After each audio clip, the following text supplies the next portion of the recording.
وقفت على القبور مسلما قبر الحبيب فلم يرد جوابي. حبيب ما لك لا ترد جوابي؟ أنسيت بعدي خلة الأحباب؟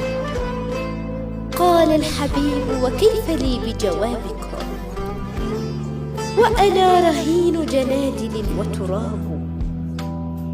أكل التراب محاسني فنسيتكم وحجبت عن أهلي وعن أترابي. فعليكم مني السلام تقطعت، مني ومنكم خلة الأحباب.